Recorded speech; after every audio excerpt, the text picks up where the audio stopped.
The worst case scenario is jarring. With just days to go before kids are back in class, we now have a better idea of what we could be facing this fall. The Science Advisory Table has now released its newest pandemic modeling that shows two very different scenarios, and where we land is to be determined. What really worries me right now is the long weekends, and then, of course, the impact of schools. It was just a few months ago, ICUs were overflowing with COVID patients. Surgeries were being canceled as hundreds every week were being airlifted to different regions. According to the latest modeling, in the worst case scenario, we could be seeing up to 9,000 infections a day, enough to once again overwhelm hospitals. You're saying that ICUs could be as overcrowded as they were at the peak of the third wave? Absolutely, and this is then entirely or nearly entirely with 95% or so due to people who are not fully vaccinated. That's the challenge at hand. Now, that would only happen if we did absolutely nothing else to try and control transmission. The best scenario has us peaking at about 500 cases a day, but we're already ahead of that. Somewhere in the middle, we'll be seeing about 4,000 daily infections by the end of October. On a more positive note, our continued mask mandate and the decision to hold off on a full reopening has us in a better position than expected heading into the fall.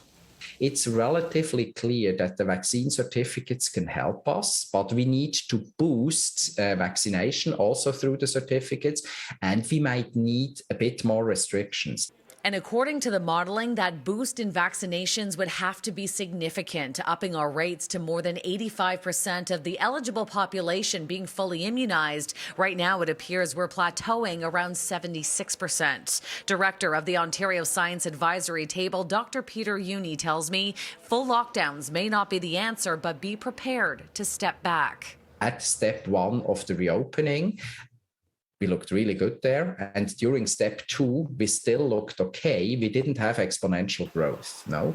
And once we added the high-risk settings, including indoor dining, etc., that's when exponential growth started. The newly announced vaccine certificate is being criticized by some experts for being too much of a patchwork system and not covering enough indoor settings such as salons and shopping malls. Dr. Uni says as we head further into the fall, more businesses will likely be added. He says working from home is a likely scenario, and another option would be putting post-secondary students back online to protect elementary schools and our youngest population. We need to be aware of right now in the province, we only have 93 pediatric ICU beds. These beds are also used for many other challenges, and they will be filled up relatively swiftly if we don't keep things under control. If you want to see proof of concept, you just need to go to southern states in the US, for example.